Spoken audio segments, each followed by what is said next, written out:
বিসমিল্লাহির রহমানির রহিম। আসসালামু আলাইকুম। কেমন আছেন সবাই? আশা করি ভালো আছেন এবং স্টোরিজ অফ ইসলাম বাংলার সাথেই আছেন।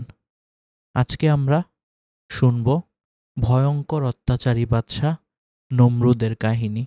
কিভাবে সে আল্লাহর বিরোধিতা করেছিল, কিভাবে সে ভয়ঙ্কর মশার কামড়ে তার পতন ঘটেছিল। চলুন শুরু করা যাক।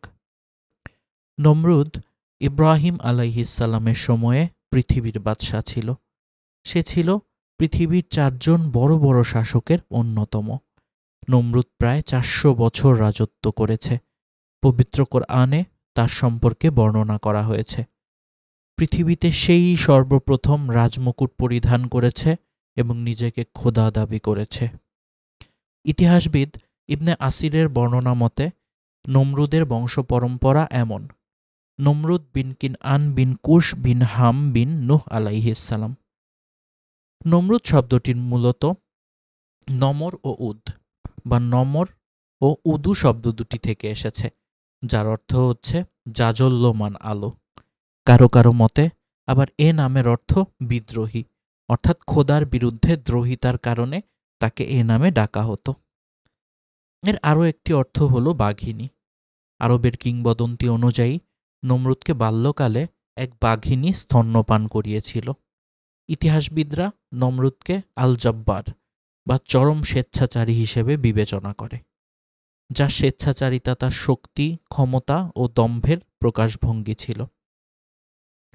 বাইবেল অনুসারে নমরুদ ছিল এক মহাশক্তিধর ব্যক্তি, যে ঈশ্বরকে স্বীকার করতে চেয়েছিল। রাজাদের রাজা ছিল নমরুদ। নূহ আলাইহিসসালামের মৃত্যুর পরের বছরে মিশরে ৪২টি রাজ্যের রাজ্যপতিদের একটি সম্মেলন হয়, যেখানে নমরুদ রাজার রাজা, কিং অফ কিংস উপাধিতে ভূষিত হয়। এই খ্যাতি ও সম্মানের শিখরে পৌঁছে তার মানসিকতার পরিবর্তন আসে এবং নিজেকে দেবতা বলে দাবি করে এবং তার প্রার্থনা করার আদেশ দেয়। আর তখন থেকেই প্রজারা তাকে উপাস্যরূপে তার পূজা ও অর্চনা শুরু করে। হযরত ইব্রাহিম আলাইহিসসালামকে আগুনে নিক্ষেপ। হযরত ইব্রাহিম আলাইহিসসালাম 10 বছর সবার আড়ালে এক গুহায় বসবাস করতেন। হয়তো নির্জনে বসবাস করার জন্য বাল্যকাল থেকেই হযরত ইব্রাহিম আলাইহিসসালাম প্রকৃতি এবং স্রষ্টাকে নিয়ে গভীরভাবে ভাবতে শুরু করেছিলেন। অবশেষে তিনি আসল স্রষ্টাকে চিনতে পারেন, আর তাই তার গোত্রের লোকদেরকে দেবদেবীর অসারত্ব দেখিয়ে দিতে সেসব মূর্তি ভেঙে দেন এবং বলেন, যারা নিজেদের রক্ষা করতে পারে না তারা তোমাদের কিভাবে রক্ষা করবে। এর ফলে হযরত ইব্রাহিম আলাইহিসসালামকে বন্দী করা হয় এবং নমরুদের দরবারে নিয়ে যাওয়া হয়। তাকে জিজ্ঞাসা করা হয়, হে ইব্রাহিম, তোমার রব কে? তিনি জবাব দিলেন, যিনি এক, যার কোনো শরিক নেই, যিনি আরশের অধিপতি। নমরুদ রেগে গিয়ে তার লোকদের বলল, ওকে পুড়িয়ে ফেলো, সাহায্য করো তোমার দেবতাদের, যদি একান্তই তাদের জন্য কিছু করতে চাও। সূরা আম্বিয়া আয়াত ৬৮। নমরুদ বলল, একটি অগ্নিকুণ্ড তৈরি করো আর হযরত ইব্রাহিম আলাইহিসসালামকে জ্বলন্ত আগুনে ফেলে দাও, আর পাহারা দাও যেন তার কোনো সাহায্যকারী তাকে সাহায্য করতে না আসে। লোকেরা এক জায়গায় লাকড়ি জোগাড় করে সেগুলোতে তেল ও ঘি ঢেলে তাতে অগ্নিসংযোগ করল। 7 দিন পর পূর্ণ অগ্নিকুণ্ড তৈরি হলো। কিন্তু সমস্যা হলো, হযরত ইব্রাহিম আলাইহিসসালামকে আগুনে নিক্ষেপ করার জন্য কেউ আগুনের ধারে কাছেও পৌঁছাতে পারছিল না। এ সময় ইবলিশ পর্যটকের বেশে সেখানে পৌঁছে চড়ক গাছ তৈরির পরামর্শ দিল। তার পরামর্শে একটি চড়ক গাছ তৈরি করা হয় এবং তাকে আগুনে নিক্ষেপ করা হয়। মহান আল্লাহ আগুনকে নির্দেশ দেন, হে অগ্নি, তুমি হযরত ইব্রাহিমের জন্য শীতল ও নিরাপদ হয়ে যাও। সূরা আম্বিয়া আয়াত ৬৯। হযরত ইব্রাহিম আলাইহিসসালাম 40 দিন পর্যন্ত অগ্নিকুণ্ডে ছিলেন। আল্লাহর হুকুমে তিনি সম্পূর্ণ সুস্থ অবস্থায় অগ্নিকুণ্ড থেকে বেরিয়ে এসেছেন। আল্লাহকে হত্যার ব্যর্থ প্রয়াস। মহান আল্লাহকে হত্যার উদ্দেশ্যে নমরুদ ও তার সেনাবাহিনী প্রস্তুত হয়ে সিন্ধুকে আরোহণ করে ঊর্ধ্বপানে উড়ে চলল।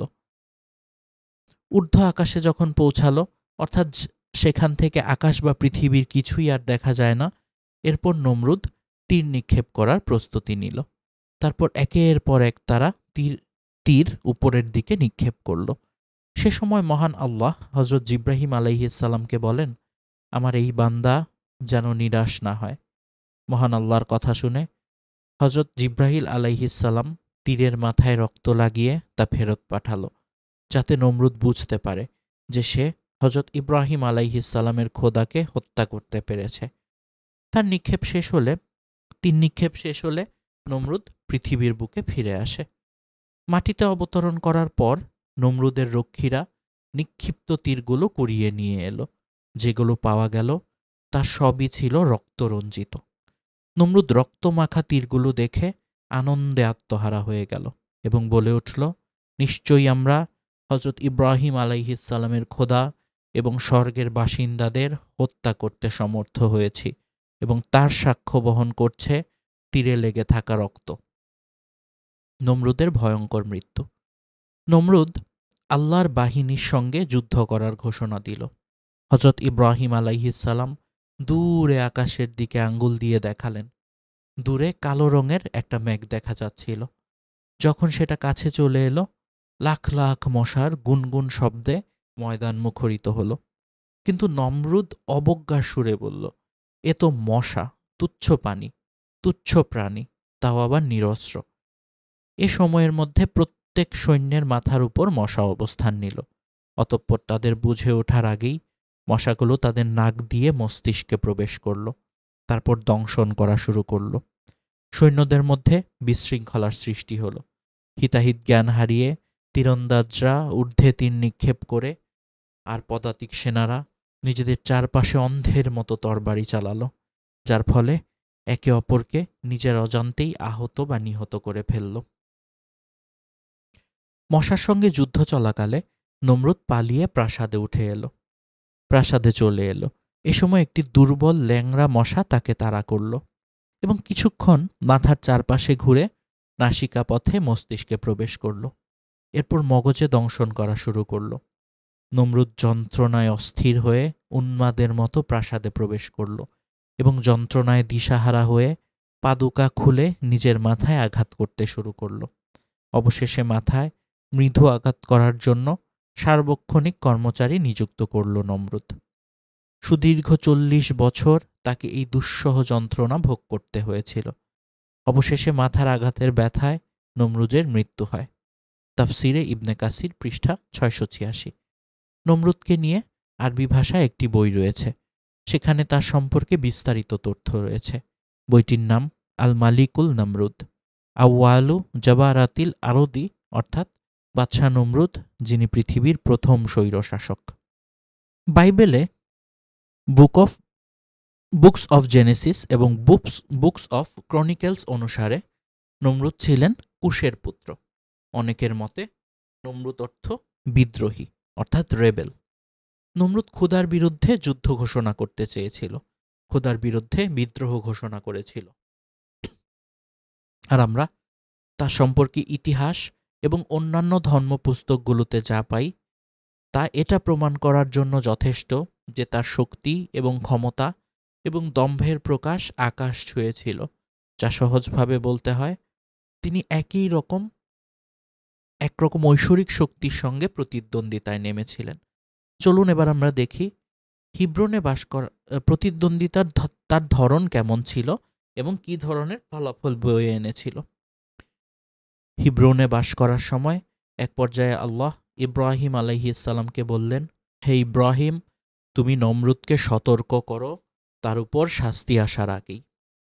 সুতরাং ইব্রাহিম আল্লাহর হুকুম মতে পুনরায় ফেরাউনের রাজদরবারে উপস্থিত হলেন। ফেরাউন তাকে চিনতে পেরে বলল, হে ইব্রাহিম, কি উপলক্ষে তোমার এ আগমন? ইব্রাহিম বললেন, হে ফেরাউন, আমি আল্লাহ প্রেরিত রসুল, যিনি এক এবং যার কোনো শরিক নেই, যিনি এই চন্দ্র, সূর্য আর আরশের অধিপতি। নমরুদ কখনো আল্লাহর কর্তৃত্ব স্বীকারের পক্ষপাতী ছিলেন না, আর ইতিপূর্বে তিনি এই বিষয়ে ইব্রাহিমের সাথে বাদানুপাতেও লিপ্ত হন।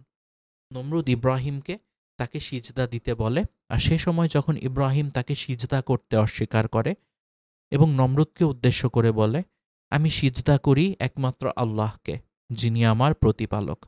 আর তাতে অবাক হয়ে নমরুদ জিজ্ঞেস করে, হে ইব্রাহিম, কে তোমার প্রতিপালক? এই সংক্রান্ত কোরআনের আয়াতসমূহ সে অর্থাৎ নমরুদ ইব্রাহিমের সাথে তার প্রতিপালক সম্পর্কে তর্ক করেছিল। যখন ইব্রাহিম বলল, আমার প্রতিপালক তিনি, যিনি জীবন দান করেন ও মৃত্যু ঘটান, সে বলল অর্থাৎ নমরুদ বলল, আমিও জীবন দান করি এবং মৃত্যু ঘটিয়ে থাকি। ইব্রাহিম বলল, নিশ্চয় তিনি সূর্যকে উদিত করেন পূর্ব দিক থেকে, এবার আপনি তাকে পশ্চিম দিক থেকে উদিত করে দেখান। তখন সে অবিশ্বাসী হতভম্ব হয়ে গেল। আর এ কারণেই সে সময় নমরুদ ইব্রাহিমের সাথে পুনরায় তার প্রতিপালক সম্পর্কে আর কোনো বিতর্কে না গিয়ে সরাসরি ফয়সালার পথ বেছে নিলেন। এক কথায় নমরুদ ইব্রাহিমের সাথে চ্যালেঞ্জ করলেন। তাই নমরুদ ইব্রাহিমকে বললেন, হে ইব্রাহিম, দুনিয়ার রাজত্ব তো তোমার, আর শীঘ্রই আকাশের রাজত্বও আমি তোমার আল্লাহর কাছ থেকে ছিনিয়ে নিব। আর নমরুদের এ কথার জবাবে ইব্রাহিম বললেন, হে ফেরাউন, কিভাবে আপনি আকাশে পৌঁছিবেন? তিনি বললেন, আমার বিজ্ঞ পরিষদবর্গই এ ব্যাপারে আমাকে পূর্ণ পথ বাতলে দেবে। তারপর নমরুদ যখন এই ব্যাপারে পরিষদবর্গের পরামর্শ চাইল, তখন পরিষদবর্গের একজন পরামর্শ দিল সুউচ্চ এক টাওয়ার নির্মাণের, যাতে করে তার চূড়া থেকে বেহেশতে লুকিয়ে থাকা ইব্রাহিমের ক্ষুধাকে সহজেই ধরাশায়ী করা যায়। তারপর দীর্ঘদিনে হাজার হাজার শ্রমিকের অক্লান্ত পরিশ্রমে টাওয়ার অফ বাবেল নির্মিত হলো। এই টাওয়ার হলো বাবিল, অর্থাৎ টাওয়ার অফ বাবেল সম্পর্কে বাইবেলে আছে, and the tower whose top may reach up to heaven। যা হোক, তারপর নমরুদ টাওয়ারের চূড়ায় আরোহণ করলেন। এই দুঃসময়ে পরিষদবর্গের একজন ইবলিশ হয়ে নমরুদকে একটি অদ্ভুত পরামর্শ দিল। তার পরামর্শে 4টি বৃহৎ শকুনকে লালন পালন করা হলো। অতঃপর একটি সিন্ধুক তৈরি করে শকুন 4টিকে কয়েকদিন অভুক্ত রেখে ওই সিন্ধুকের 4 কোণায় বেঁধে দেয়া হলো। তারপর সিন্ধুকের উপর শকুনের নাগালের বাইরে কিন্তু দৃষ্টির সীমানায় ঝুলিয়ে দেয়া হলো মাংসের টুকরো। ফেরাউন ও তার সেনাপতি প্রস্তুত হয়ে সিন্ধুকে আরোহণ করলেন। যাই হোক, শকুনেরা মাংসের টুকরো খেতে চাইল, আর তাদেরকে নিয়ে সিন্ধুক সহ ঊর্ধ্বপানে উড়ে চলল। এ সম্পর্কে ইহুদি রাব্বানিক সাহিত্য জানায়, Nimrud goes on the tri-storming heaven, throwing arrows in person in a chariot driven by birds। আর তাই বাইবেলেও তার সম্পর্কে বলা হয়েছে, হি ওয়াজ আ মাইটি হান্টার অ্যাগেইনস্ট দ্য লর্ড। ঊর্ধ্ব আকাশে পৌঁছে, অর্থাৎ যেখান থেকে আকাশ বা পৃথিবীর কিছুই আর দৃষ্টিগোচর হলো না, নমরুদ প্রস্তুতি নিল 3 নিক্ষেপের। তারপর তারা একের পর এক তীর উপরের দিকে নিক্ষেপ করল। ওই সময় আল্লাহ জিব্রাইলকে বলেন, আমার এই বান্দা যেন নিরাশ না হয়। Gabriel thereupon sent the arrows back stained with blood, so that Nimrod was convinced that he had avenged himself upon Abraham's God। এদিকে সকল 3 নিক্ষেপ শেষে নমরুদ পৃথিবী পৃষ্ঠে ফিরে আসতে চাইল। সেজন্য শকুনগুলিকে নিম্নগতি করার লক্ষ্যে সিন্ধুকের উপরের দিকে ঝুলিয়ে দেয়া মাংস একইভাবে নিচের দিকে ঝুলিয়ে দেয়া হলো। অবতরণের সময় সিন্ধুক প্রচণ্ড শব্দে মাটিতে আছড়ে পড়ে গুড়িয়ে যায়। নমরুদ নিজে অবশ্য এই পতনে কোনরূপ আঘাতপ্রাপ্ত হননি। মাটিতে অবতরণের পর নমরুদের রক্ষীরা নিক্ষিপ্ত তীরগুলি কুড়িয়ে আনল।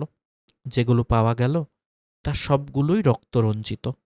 ফেরাউন রক্তমাখা তীরগুলি দেখে সফলতার আনন্দে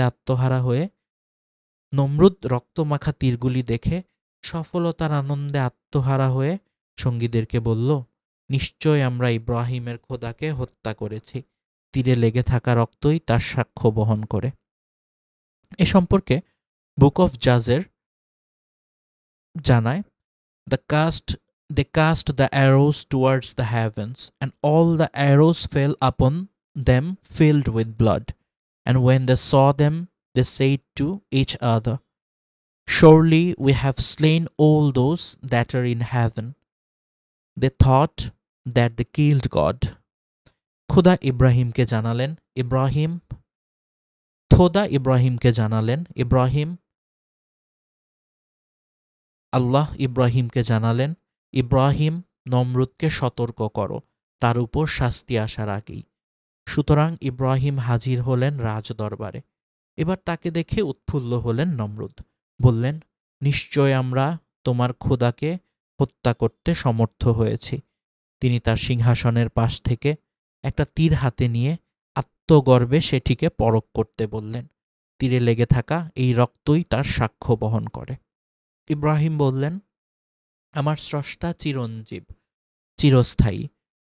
তখন নমরুদ বলল, তিনি যদি মারা গিয়ে না থাকেন তবে তার সৈন্যদলকে একত্র করতে বলো, আমিও আমার সৈন্যদলকে ময়দানে সমবেত করছি। ইব্রাহিম তাকে বলেছিলেন, আল্লাহকে ভয় করুন, তিনিই তো আপনাকে রাজ্য এবং রাজত্ব দান করেছেন, আর তিনিই পরজগতের প্রতিফলদাতা। কিন্তু ফেরাউন তার কথায় কান না দিয়ে বলল যে দুনিয়ার একচ্ছত্র অধিপতি কেবল তিনি, and challenge God to fight with him. আর তিনি 3 দিনের সময় বেঁধে দিলেন। নির্দিষ্ট দিনে নমরুদ তার সেনাবাহিনীকে ময়দানে সমবেত করল। বেঁধে দেওয়া 3 দিনের ওই অল্প সময়ের মধ্যে সে যথেষ্ট সংখ্যক সৈন্যের সমাবেশ ঘটিয়েছিল। ময়দানে নমরুদ তার সেনাবাহিনী নিয়ে অপেক্ষা করছে, কিন্তু প্রতিপক্ষের কোনো দেখা নেই। ইব্রাহিমকে একাকী দাঁড়িয়ে থাকতে দেখে সে অবাক হয়ে তাকে ডেকে বলল, ওহে ইব্রাহিম, তোমার প্রতিপালকের সৈন্যদল কোথায়? তিনি নিশ্চয়ই আমার শক্তিবল দেখে ভীত হয়ে পশ্চাদপসারণ করেছেন। ইব্রাহিম বললেন, আমার রব ক্ষমতায় মহান, কোনো রূপ ভীতি তাকে আচ্ছন্ন করতে পারে না, বরং তিনি তা প্রদর্শন করে থাকেন। এ কথা নিশ্চিত যে তার সেনাদল ময়দানে এসে পৌঁছাবেই, আর তিনি অতি অল্প সময়ের মধ্যেই। নমরুদ সেনাপতিদের বলল, যুদ্ধ পতাকা উড়িয়ে দাও, সতর্ক হও, নাকারা বাজাও। 60 লক্ষ সেনার শরগোলে ভূমি প্রকম্পিত হল। ফেরাউন পুনরায় ইব্রাহিমকে বলল, নমরুদ পুনরায় ইব্রাহিমকে বলল, ইব্রাহিম, কোথায় তোমার রবের সৈন্যদল? ইব্রাহিম দূরে আকাশের দিকে অঙ্গুলি নির্দেশ করলেন। দূরে কালো রঙের একটা মেঘ দেখা যাচ্ছে। যখন সেটা কাছে মাথার উপর চলে এলো, লক্ষ লক্ষ মশার গুনগুন কলতানে চারদিক মুখরিত হল। মশা, ক্ষুদ্র এই প্রাণীটি সন্ত্রাসী, বেপরোয়া। রক্তের নেশায় জীবনের ঝুঁকি নিয়ে তারা আক্রমণ করে মানুষকে, পশুকে। আর এই মশা তো আল্লাহ প্রেরিত, যুদ্ধের নিমিত্ত। কিন্তু নমরুদ এদের ব্যক্তিত্বকে খাটো করে দেখল, অবজ্ঞার সুরে বলল, এ তো মশা, তুচ্ছ এক প্রাণী, তার উপর নিরস্ত্র। তোমার রবের কি অস্ত্র ভাণ্ডার বা মালাখানা নেই? এখানে বলে রাখা ভালো, অনেকের মতে এগুলো মশা ছিল না, ছিল মশার আকৃতির, আকারে আরও ক্ষুদ্র প্রাণী এবং মাংসাশী। ইব্রাহিম বললেন, আমার রবের সেনাবাহিনী সম্পর্কে আপনার কোনো ধারণাই নেই। আপনার এই সেনাবাহিনীর জন্যে তিনি এই তুচ্ছ নিরস্ত্র মশাকেই যথেষ্ট মনে করেছেন। আর নিরস্ত্র হলেও এরা তাদের যুদ্ধ কৌশল জানে। এখন আপনি শুধু এই বাহিনীর মোকাবেলাটা করে আপনার শক্তি, সামর্থ্য ও মেধার পরিচয় দিন। অন্যদিকে এই মশা বাহিনীর সঙ্গে কিরূপে যুদ্ধ করতে হবে তা ভেবে পাচ্ছিল না নমরুদের সেনারা। এত ক্ষুদ্র প্রতিপক্ষের বিরুদ্ধে তাদের পূর্ব কোনো যুদ্ধের অভিজ্ঞতা বা ট্রেনিং ছিল না। সুতরাং তারা হতভম্ব হয়ে আদেশের অপেক্ষায় সারিবদ্ধভাবে নিশ্চল দাঁড়িয়ে রইল। এই অবসরে প্রতিটি সৈন্যের মাথার উপর একটি করে মশা অবস্থান নিল। অতঃপর কেউ কিছু বুঝে ওঠার পূর্বেই তারা তাদের নাসিকা পথে মস্তিষ্কে প্রবেশ করল। তারপর শুরু হলো দংশন।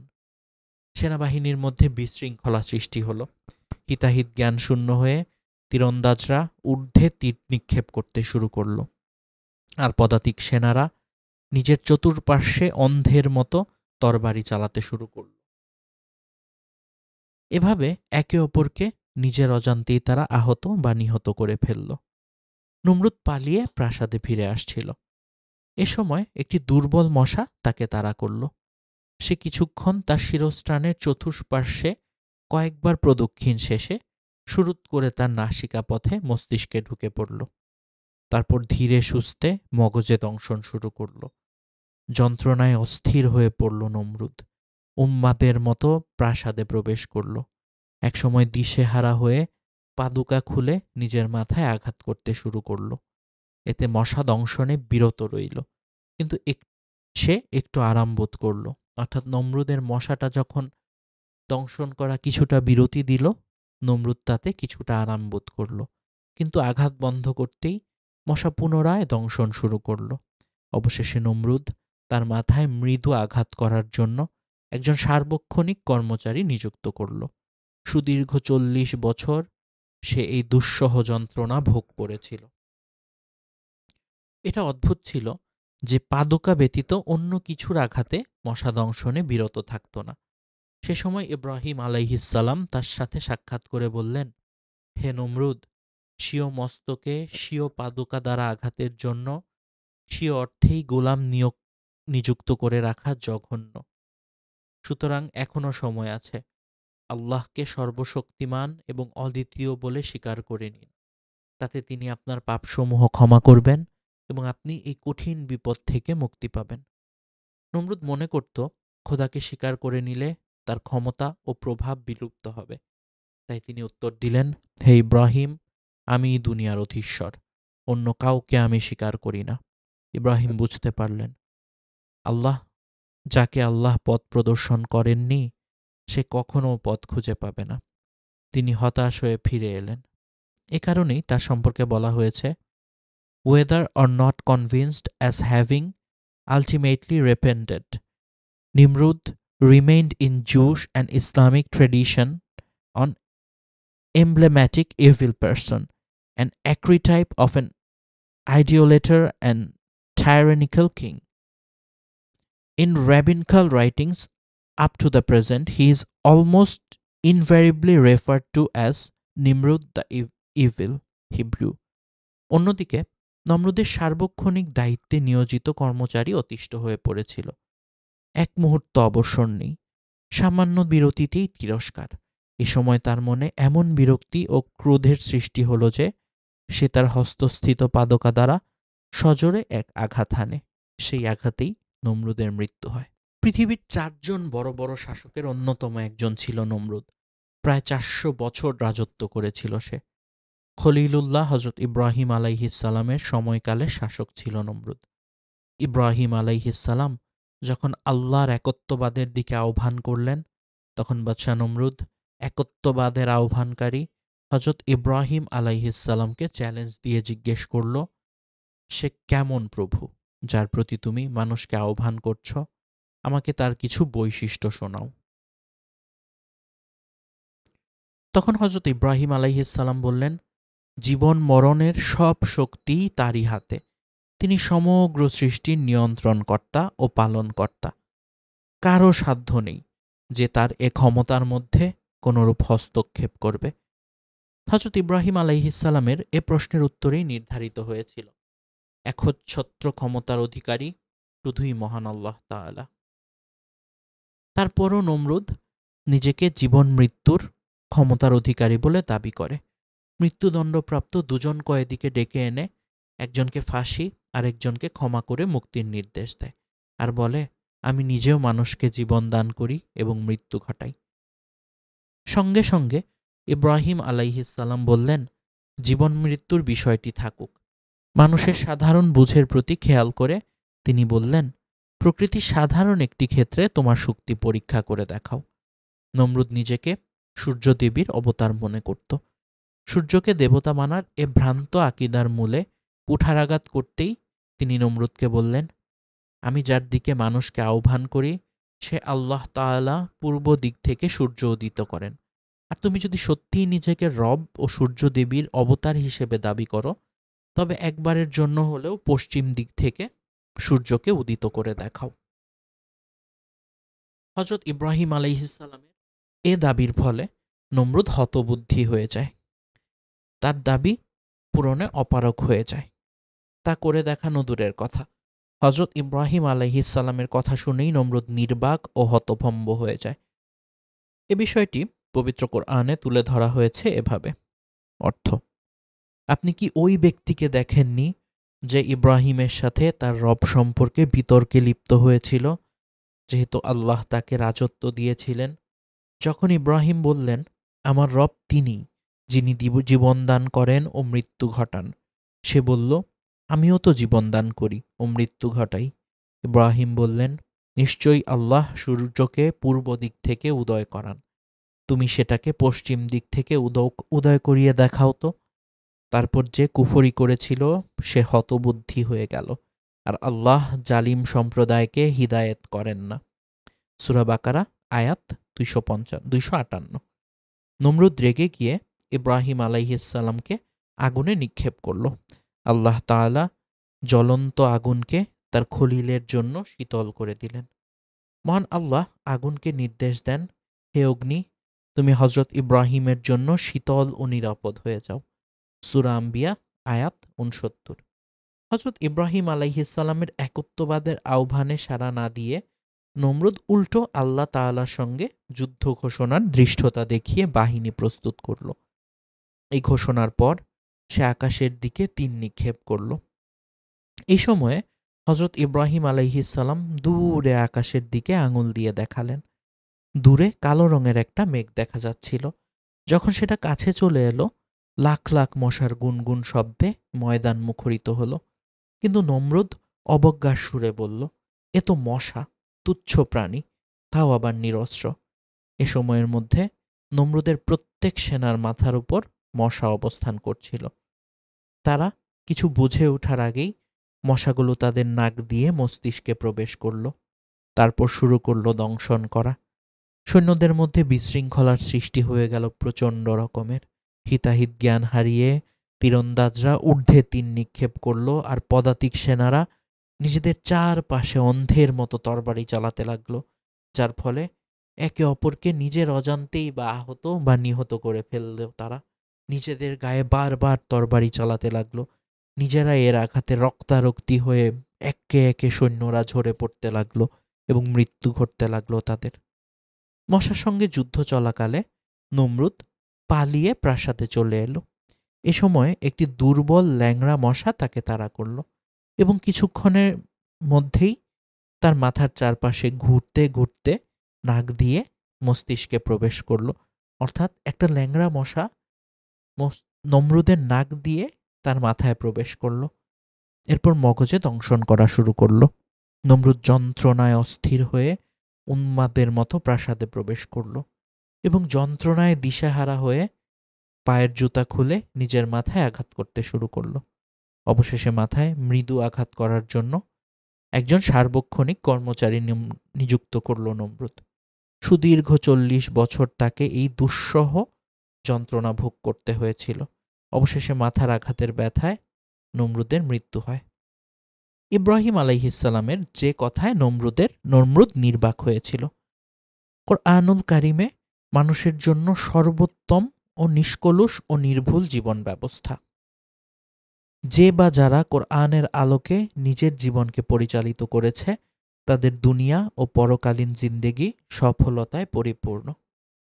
এ কোরআনে আল্লাহ তাআলা জীবন ব্যবস্থার উত্তম নীতিমালার পাশাপাশি মানুষের জন্য রেখেছেন আগের অনেক নবী রাসূলদের জীবনে ঘটে যাওয়া অসংখ্য ঘটনা, যা মানুষের তাওহীদের প্রতি বিশ্বাস স্থাপনে সহায়ক, মানুষের জন্য ইতিহাস, উপদেশ ও জীবন সমস্যার সমাধান। মুসলিম জাতির পিতা হযরত ইব্রাহিম আলাইহিসসালাম ও অত্যাচারী শাসক নমরুদের সঙ্গে আলোচিত কথা উঠে এসেছে পবিত্র কোরআনে। হযরত ইব্রাহিম আলাইহিসসালামের এক দাবির কাছে হতবুদ্ধি হয়ে যায় বাদশাহ নমরুদ, যা বর্ণনা করে আল্লাহ তাআলা। তুমি কি সেই ব্যক্তির অর্থাৎ নমরুদের কথা ভেবে দেখনি, যে ইব্রাহিমের সঙ্গে তার প্রতিপালক সম্পর্কে বিতর্কে লিপ্ত হয়েছিল, যেহেতু আল্লাহ তাকে রাজত্ব দান করেছিলেন? যখন ইব্রাহিম বলল, যার হাতে জীবন ও মৃত্যু তিনিই আমার রব, জবাবে সে বলল, নমরুদ, আমিও জীবন দান করি ও মৃত্যু ঘটাই। ইব্রাহিম বলল, নিশ্চয়ই আল্লাহ সূর্যকে পূর্ব দিক থেকে উদিত করেন, পারলে একবার তুমি তাকে পশ্চিম দিকে উদিত করে দেখাও। তখন ইব্রাহিমের দাবিতে নমরুদ হতবুদ্ধি হয়ে যায়, আর আল্লাহ অত্যাচারী সম্প্রদায়কে সৎপথে পরিচালিত করেন না। সূরা বাকারা আয়াত 258। আয়াত পরিচিতি ও নাজিলের কারণ। সূরা বাকারার 258 নং আয়াতে আল্লাহ তাআলা হযরত ইব্রাহিম আলাইহিসসালামের সেই অসাধারণ দাবির বিষয়টি তুলে ধরেছেন, যা তাওহীদ তথা আল্লাহর একত্ববাদ প্রকাশের অকাট্য দাবি, যে দাবির কাছে হেরে গিয়ে নির্বাক হয়েছিল অত্যাচারী বাদশাহ নমরুদ। কথিত আছে, হযরত ইব্রাহিম আলাইহিসসালামের পিতা নমরুদের দরবারে কর্মরত ছিল। ইব্রাহিম আলাইহিসসালাম যখন প্রকাশ্যে শিরকের বিরোধিতা ও তাওহীদের প্রচার শুরু করেন এবং তাদের দেবালয়ে প্রবেশ করে দেবদেবীর মূর্তিসমূহকে ভেঙে ফেলেন, তখন তার পিতা নিজেই বাদশার কাছে ছেলের বিরুদ্ধে নালিশ করে। বাদশাহ নমরুদ একত্ববাদের আহ্বানকারী হযরত ইব্রাহিম আলাইহিসসালামকে চ্যালেঞ্জ দিয়ে জিজ্ঞেস করলেন, সে কেমন প্রভু যার প্রতি তুমি মানুষকে আহ্বান করছ? আমাকে তার কিছু বৈশিষ্ট্য শোনাও। হযরত ইব্রাহিম আলাইহিসসালাম বললেন, জীবন মরণের সব শক্তি তারই হাতে। তিনি সমগ্র সৃষ্টির নিয়ন্ত্রণকর্তা ও পালনকর্তা। কারো সাধ্য নেই যে তার এ ক্ষমতার মধ্যে কোনরূপ হস্তক্ষেপ করবে। হযরত ইব্রাহিম আলাইহিসসালামের এ প্রশ্নের উত্তরেই নির্ধারিত হয়েছিল যে একচ্ছত্র ক্ষমতার অধিকারী শুধুই আল্লাহ তাআলা। তারপরও নমরুদ নিজেকে জীবন মৃত্যুর ক্ষমতার অধিকারী বলে দাবি করে। মৃত্যুদণ্ডপ্রাপ্ত দুজন কয়েদিকে ডেকে একজনকে ফাঁসি দেয় এবং একজনকে ক্ষমা করে মুক্তির নির্দেশ দেয়, আর বলে, আমি নিজেও মানুষকে জীবন দান করি এবং মৃত্যু ঘটাই। সঙ্গে সঙ্গে ইব্রাহিম আলাইহিসসালাম বললেন, জীবন মৃত্যুর বিষয়টি থাক, মানুষের সাধারণ বুঝের প্রতি খেয়াল করে তিনি বললেন, প্রকৃতির সাধারণ একটি ক্ষেত্রে তোমার শক্তি পরীক্ষা করে দেখাও। নমরুদ নিজেকে সূর্যদেবীর অবতার মনে করত। সূর্যকে দেবতা মানার এ ভ্রান্ত আকিদার মূলে কুঠারাঘাত করতে তিনি নমরুদকে বললেন, আমি যার দিকে মানুষকে আহ্বান করি সে আল্লাহ তাআলা পূর্ব দিক থেকে সূর্য উদিত করেন। তুমি যদি সত্যিই নিজেকে রব ও সূর্যদেবীর অবতার হিসেবে দাবি করো, তবে একবার হলেও পশ্চিম দিক থেকে সূর্যকে উদিত করে দেখাও। হযরত ইব্রাহিম আলাইহিসসালামের এ দাবির ফলে নমরুদ হতবুদ্ধি হয়ে যায়, তার দাবি পূরণে অপারগ হয়ে যায় এবং তা করানো তো দূরের কথা, করে দেখানো তো দূরের কথা। ইব্রাহিম আলাইহিসসালামের কথা শুনেই নমরুদ নির্বাক ও হতভম্ব হয়ে পড়ে। এবার দেখা যাক নমরুদ নিয়ে বাইবেলে কি বলা হয়েছে। নমরুদ হিব্রু শব্দ, এর অর্থ বিদ্রোহী। হিচকক্স বাইবেলীয় অভিধানে বলা হয়েছে নিমরোদ অর্থাৎ rebellion, but probably an unknown Assyrian word, অর্থাৎ এটা কারোর নাম নয় বরং শব্দটি দিয়ে একজন বিদ্রোহীকে অর্থাৎ আল্লাহ বিদ্রোহীকে বোঝানো হয়েছে। তাই মনে করা হয় এটি একটি বিশেষণ। তবে ইতিহাসে দেখা যায় অনেক বিশেষণও শেষ পর্যন্ত নামেই পরিণত হয় আর ব্যক্তির আসল নাম হারিয়ে যায়। প্রাচীন ব্যাবিলনীয় প্রেক্ষাপটে বা বাইবেলে নমরুদ বা নিমরোদের বংশ পরিচয় ছিল। নমরুদ ছিল হামের বংশধর কুশের সন্তান। তার রাজত্ব প্রথমে শুরু হয়েছিল বাবেল থেকে। এ কারণে মিখা হতে আশেরকে নমরুদের দেশ বলা হয়েছে। ওল্ড টেস্টামেন্টে নমরুদ সম্পর্কে বলা আছে, হামের ছেলেরা হলো কুশ, মিশর, পুট ও কেনান। কুশের ছেলেরা হলো সাবা, হাবিলা, সপ্তা, রয়মা ও সপ্তকা। কুশের একটি ছেলে হয়েছিল যার নাম নমরুদ। আদি পুস্তক 10:6-7। হামের ছেলেরা হলো কুশ, মিশর ও পুট ও কেনান। কুশের ছেলেরা হলো হাবা, হাবিলা, সপ্তা, রয়মা ও সপ্তকা। রয়মার ছেলেরা হলো সাবা ও কেনান।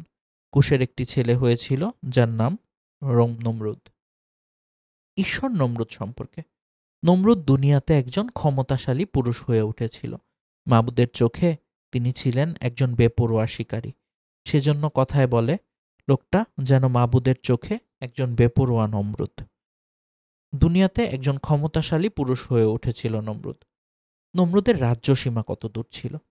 বেবিলন দেশের বেবিলন শহরের এরক, অক্কাদ, কলনি নামে জায়গাগুলো সে রাজত্ব করত এরকম শোনা যায়। সেখান থেকে বের হয়ে তার রাজ্য বাড়াতে বাড়াতে আশিরিয়া দেশ পর্যন্ত চলে গেল।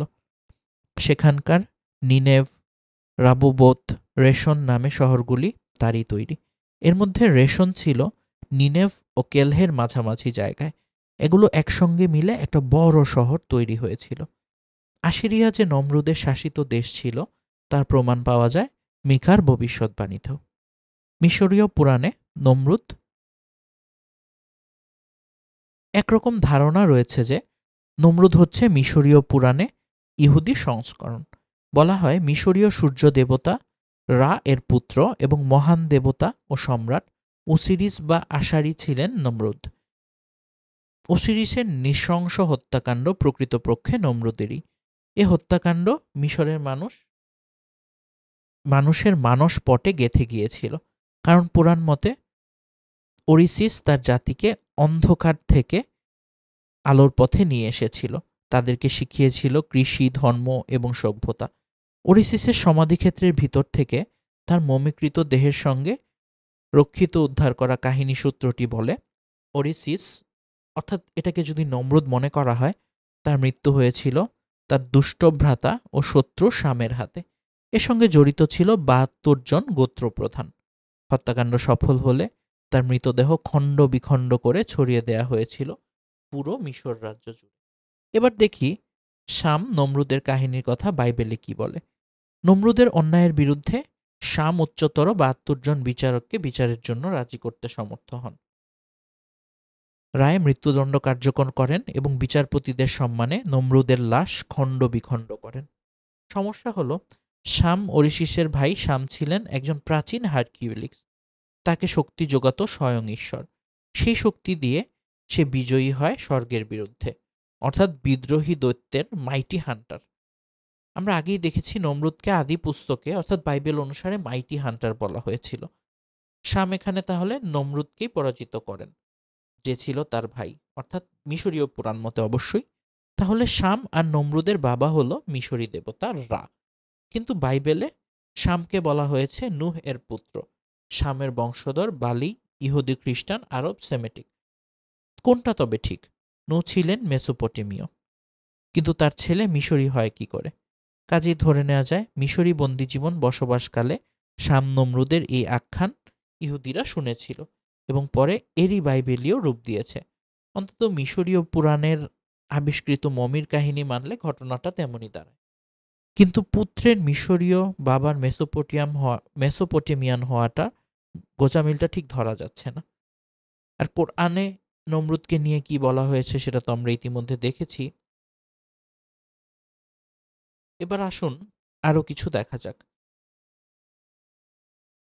যেভাবে পতন হয়েছিল নমরুদের। নমরুদের অহংকারী ছিল তার পতনের মূল কারণ। কালে কালে প্রত্যেক নবী রাসূলগণকে তাওহীদের বাণী প্রচার করতে গিয়ে কঠিন সব সমস্যার সম্মুখীন হতে হয়েছে, লাঞ্ছিত হতে হয়েছে, লাঞ্ছিত ও নির্যাতিত হতে হয়েছে খোদাদ্রোহী নাফরমানদের হাতে।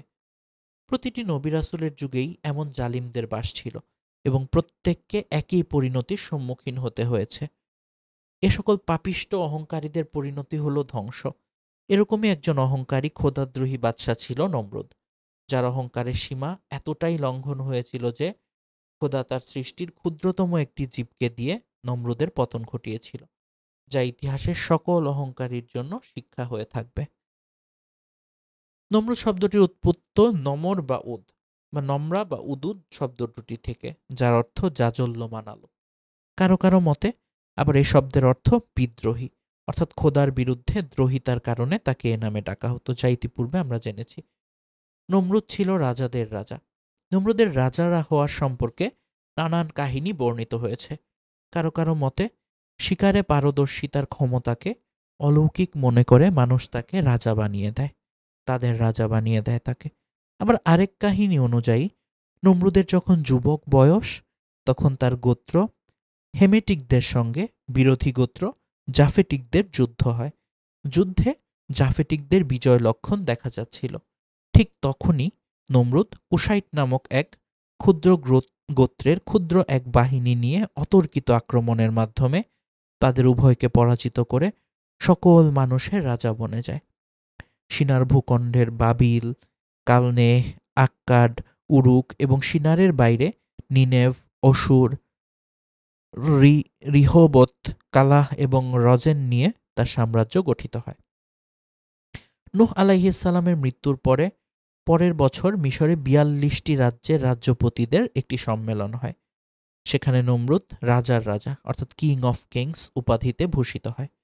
এই খ্যাতি ও সম্মানের শিখরে পৌঁছে তার মানসিকতাতে পরিবর্তন আসে এবং নিজেকে দেবতা বলে দাবি করে সে, এবং তার প্রার্থনা করার আদেশ দেয়। আর তখন থেকেই প্রজারা তাকে উপাস্যরূপে তার পূজা ও অর্চনা শুরু করে। হজরত ইব্রাহিম আলাইহিস সালামের জন্ম। হজরত ইব্রাহিম আলাইহিস সালামের জন্ম হয় নমরুদের মন্ত্রী আজরের ঘরে। হজরত ইব্রাহিম আলাইহিস সালামের জন্মগ্রহণ উপলক্ষে আজর তার বাড়িতে নিমন্ত্রণের ব্যবস্থা করে। অতিথিদের মধ্যে নমরুদের বেশ কিছু উপদেষ্টা ও গণক ছিল।